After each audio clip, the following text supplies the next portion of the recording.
to the Power of One. Today I'm going to be speaking with a mother who lost her son to gun violence. Not only did she lose her son to gun violence, but during the same incident, she too was shot.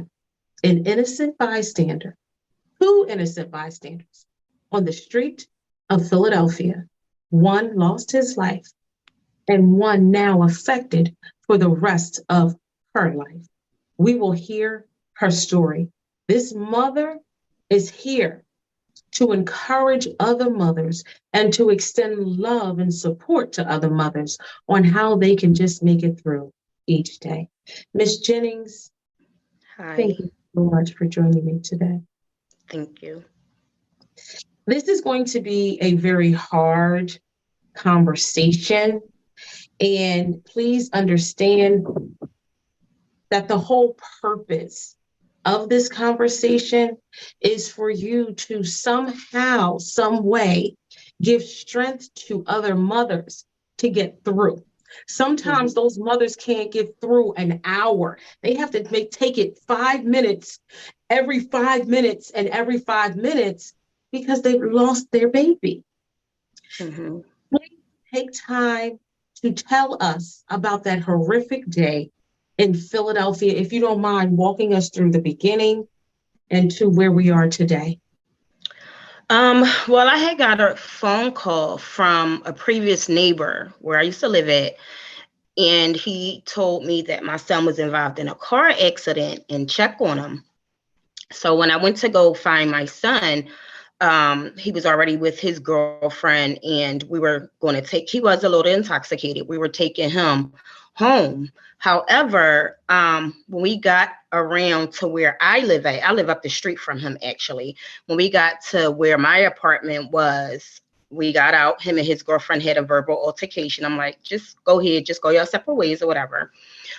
One of the neighbors, I don't really know them, it was three guys outside, said something to my son. My son then said something back to him. And I jumped up and I'm like, wait a minute, everybody's a little drunk right now. That's okay, it's my son. And he shot. He just started shooting. So I got shot here and here. Well, they saying that I got shot in the neck and it came through my face basically. But I felt two pops. So and he shot my son as he was walking away in his neck and it came out his torso. So mm,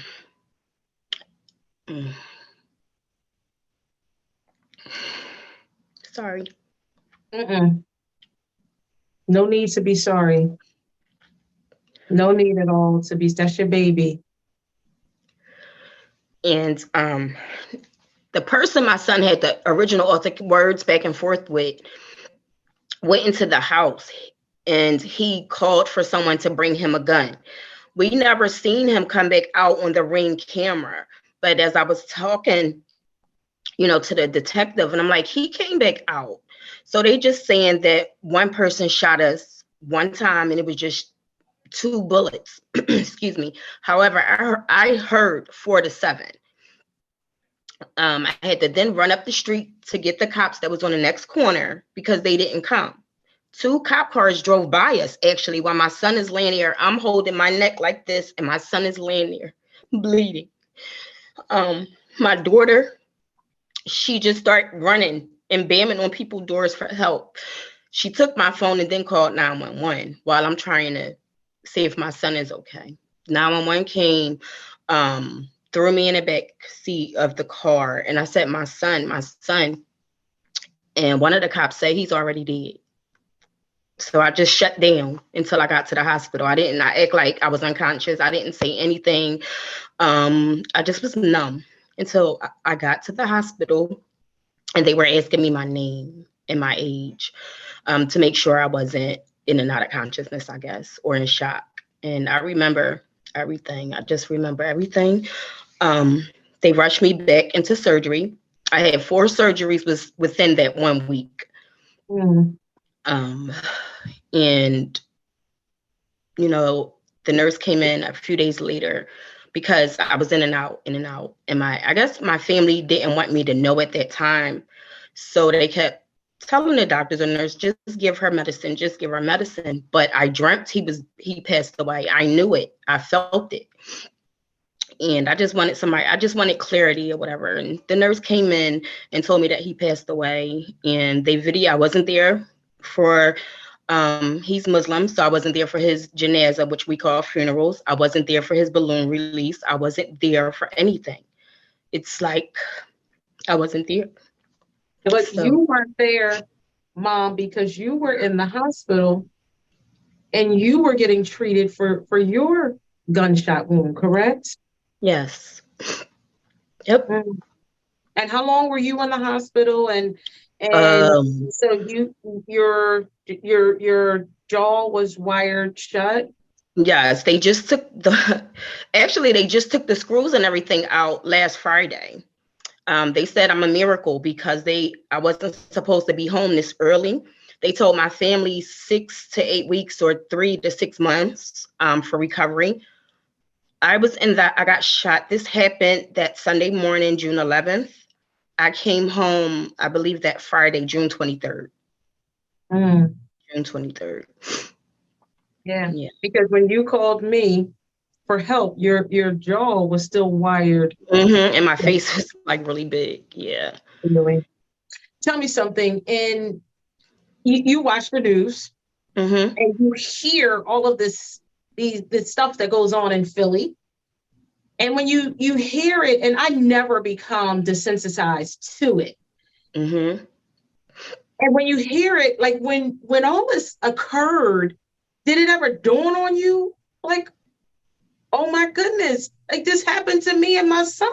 Like I saw this with somebody else's family. This is not supposed to be me and my son. Tell you the truth, I didn't even watch the news. I was in I think I was in denial in a state of shock. So I just sat in the dark, which wasn't good. I sat in the dark for, I think 3 days until they kept saying, you have a large family support out here. Do you want to see them? And some days I did, some days I didn't. One of my cousins, though, when she came up to the hospital, she had the screen, I guess on Citizens app, where you could see my card, the tape and blood. I just didn't want to see it again. No. As you know, I had to uproot. I'm still trying to find a place to live because I can't live around there due to the person living across the street from me. And it's hard. It's really, really hard. It's hard. Like, I try to be optimistic and positive and not be depressed in here where I am. I try to look at it as God has given me a second chance. God wants me to, follow his lead on this. And I have faith and I'm praying on it. It's just hard for me and my family. My 15-year-old was up 5 o'clock in the morning just crying. Like he tried to cry silently. And that's why it took me a little bit of time to get on because I had to get them out. Because I believe in every action, there's a reaction. So if I'm trying to get better and try to set, I guess some positivity amongst this tragedy and to be the leader of our family, I have to basically put how I feel to the side, even though everybody's saying, let it out. But when I let it out, I see him. I don't want him to go, let me say this, to the streets or think, oh, because his cousins called, we're going to do this week. I don't want him to do that. I don't think he will, but you never know with somebody else. Peer pressure might get you in. So basically, I've been up since then. I just been praying, or I send him downstairs to get like little snacks from the vending machine just to go in the bathroom and let it out a little bit without him basically seeing me like this. That's basically it. And I know counseling is definitely needed because I'm starting to, as I'm coming, I'm gonna say to my new normal. I'm starting to see a lot. He's helping a lot more. He's still, I guess it was a month yesterday. So it's still real early. So you said your daughter was there. How old is your daughter? And how is she doing mentally right now? She turned 30 in March. Mentally, I think by her working, she's a nurse. So by her working, she's taking her focus off of the situation. But they don't realize social media lets me know what's going on because she posts a lot. I miss my brother like crazy. I can't breathe, things like that. So when I see it, I'm like, oh, I'm back into that dark place again. I'm not forgetting about him, but I'm trying to bring on, I guess, better attitudes and things like that. And like I said, counseling, because while they took me away, he passed away in her arm. So yeah. And then she was at the police station for over 6 hours without nobody knew where she was because I was taken away. They wouldn't let her get a phone call. She said she had to go to the bathroom. It was just crazy. It was just real crazy. It was real crazy. And I'm like, well, why didn't they question the gentleman? Because they were still out there when they took me away. So, but she was so distraught. She's getting her bearings now recently, but I don't know. Okay. Now, how does it feel being a victim of gun violence? Wow. I never thought it would be me. Actually, what's this, 2023? In 2021, I was training to be a cop. I was training to be a cop. I did the paperwork. I was doing the exercises until I injured myself. So I stopped. But I never thought that I would be like in that category or another statistic to this. And I never expected for my child to lose his life over words. And it's three of y'all and one of him. That just blows me away. Like I cannot understand it. And you never know what anyone goes through until you in that situation. I have friends who lost their children. I'm like, is there anything I can do? Now I understand because I have people reaching out. If you need anything, I just want to be left alone, I think. Like, I don't know, in a bubble. I just need to get my head together. A lot has changed within a month. Relocating, simple things as to going outside to buy groceries and you looking all everywhere thinking people staring at you or you don't know. It's crazy. It's really crazy. So it has forever changed your life on both spectrums because now you're a co-homicide survivor, you've lost your baby. And then you too are a shooting victim. And like you said, it brings anxiety to you every time you walk outside of the door. Do you still have to get surgery or is it a set healing time? It's still a set healing time. They said no more surgeries, but I felt I let my second scar get some air this morning because I took the bandage off and it was a little chalky looking. So I made sure it didn't smell or I had any infections and just put like the clear Tegaderm on it. Other than that, I think as time goes on, I go back to the doctors next month. So hopefully all is well, no infections. I finished all the antibiotics and everything. So, I can get better. But other than that, I think it's time. So I'm on FMLA right now they put it June 11th through September 11th, which is exactly 3 months. But I think I want to go back, but I don't know. I don't know mentally how I'm going to feel because I work for the Red Cross. I'm processing blood to save other people's lives. Me, myself, had to go through 2 blood transfusions while I was in the hospital. I didn't even know. They took the job, called me. I was talking to them and they said, we did our best as, a joke to lift my spirits. But I don't know. I hope I'm ready, but I still have to find a place to live. So that's a major part on my mind. It is. And you telling your story is major because when someone loses their life to gun violence and someone is shot and it happens in a neighborhood or on a street that you reside on, there's so many major factors. So here you don't even feel safe living there, but the relocation assistance, some of the requirements that we're faced with when trying to help victims or co-homicide survivors in the city of Philadelphia can not work to the advantage of those who need it. I'm not saying those programs are not good. That's not what I'm saying. But some of those programs have these requirements that you may not be able to meet. But your fear is real. Your anxiety is real. And how can you walk in and out of your house when your son was shot and killed right in front of your house and you were shot and injured right in front of your house, which is horrible.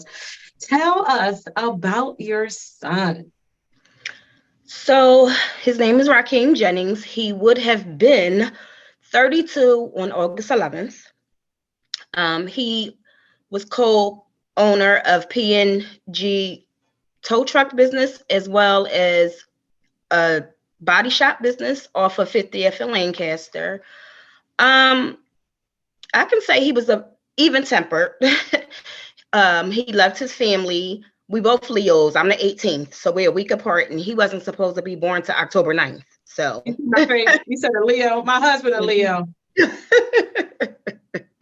We're gonna leave that alone. But go ahead, finish about your baby. Yeah. So he was very family oriented. He loved his family. No matter what we go through, he was the oldest. We grew up together. So basically that's it. And everybody around him, he would give you the shirt off his back. And that's one thing I did see when they videotaped the funeral and everything for me. Everybody came up there, and the way they spoke of his character.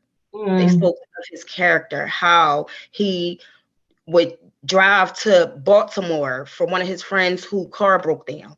You understand how he would just genuinely loved people, and you never supposed to question God, but you be like, dang. And at the end of everything, I just said God needed this soldier more than he needed me, because you don't want to leave your children, but you don't want, the children to have to bury you as well.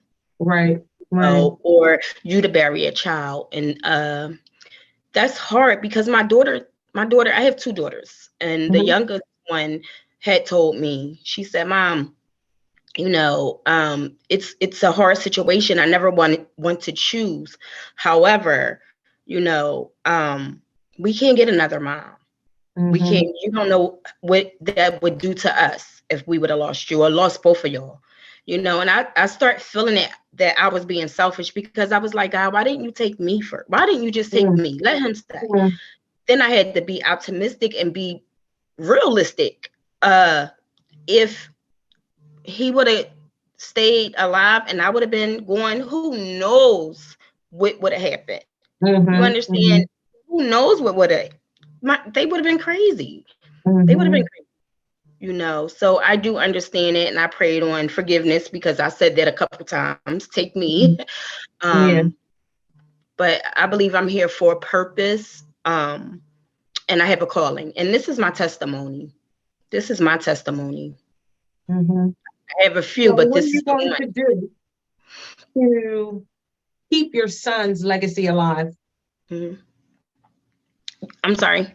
You said, what am I going to do? What are you going to do? Yeah. What do you have anything in mind on what you will do to keep your son's legacy alive? So yes, I was talking to see if I can still keep the shop up and running, but I think his partner is handling that aspect of it.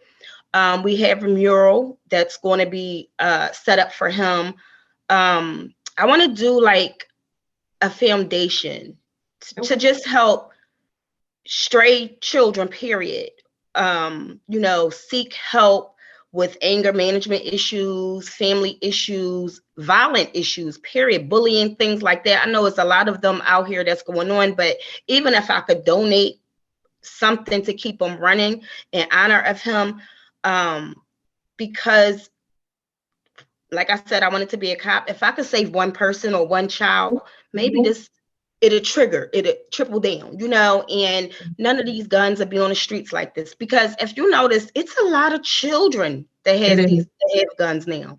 So It I is. don't know where they getting them from, where they're getting the money to afford these guns from, but it's a lot. It's a lot. Mhm. And for somebody to be that angry and call someone in the house to tell them to bring him a gun, Mhm.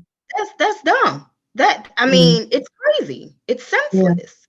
You take Mhm. the time to walk up your steps and yell in the house 2 o'clock in the morning to ask somebody to bring you a gun. And in the Mhm. meantime, two other guys on the steps shooting. That Mm. it just didn't make sense. It just, Yeah. but back to your question, to keep his legacy alive, I do whatever it takes. I do whatever it takes.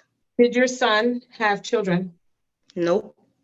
Okay. He was with a young lady, though. They were together for almost 10 years, and Mm. she has three. So I accept them and treat them like they're mine. So, and he loved them. He loved them.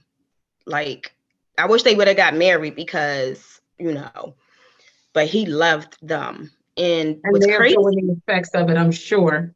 yeah, because they're 8, I think 10 and 11 or 12 or Mm. something like that. Yeah, they're young. And he's been in their lives since they were like 2 and 3 and 6 months. Oh, So no.